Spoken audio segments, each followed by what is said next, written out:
This story was narrated to me by a friend called Nabweteme, who had a little sister of 2 years old called Nantubwe.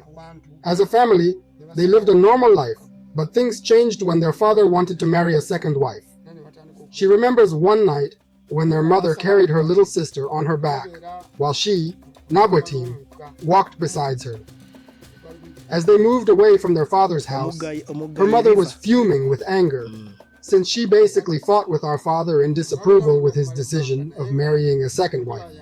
Her mother decided to leave his house that very night to her parents, and Nabwetemi wouldn't stay back, though she feared walking at night. While walking, Nabwetemi looked at one big tree where they were about to pass, and her heart jumped out as she set her eyes on a figure that looked like a human, but yet had the face of a rat. This was her imagination, though. She somehow believed those things weren't there.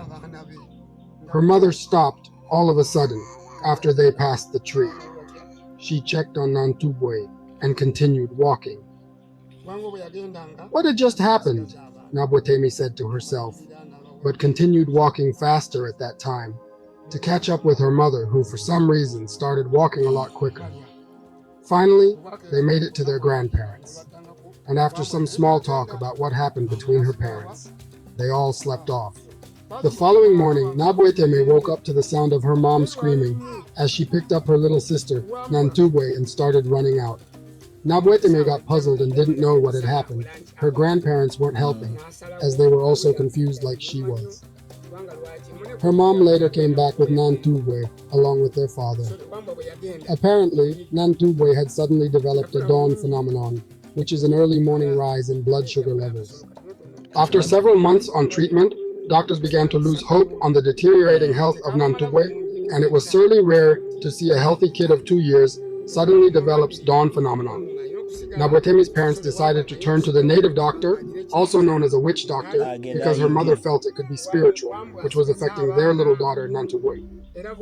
Nabweteme remembered when her mother stopped right after that big tree that night while walking towards their grandparents' home.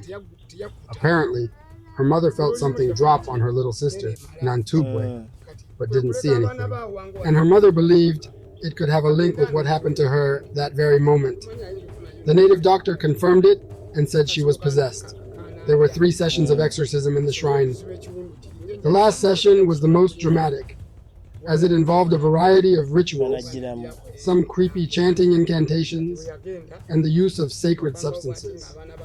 Nabweteme was extremely bored, as the ritual was just too unexciting, and she was hoping it would end soon, when suddenly her little sister let out a horrifying ear-piercing scream that sounded like an older woman whose mouth was filled with cooked blood at the same time. It sounded like the voice of a pig being strangled to death. It was indeed unhuman, especially coming from a 2-year child. They were all shocked and couldn't believe what they were hearing. But before they could even process the situation, Nantubwe was perfectly back to normal after the scream about half an hour later. Up to now, Nabweteme is still thinking what really happened that day in the shrine with the native doctor, though her sister got cured. This means that during the night there are many evil spirits that can easily possess a body, especially a little one.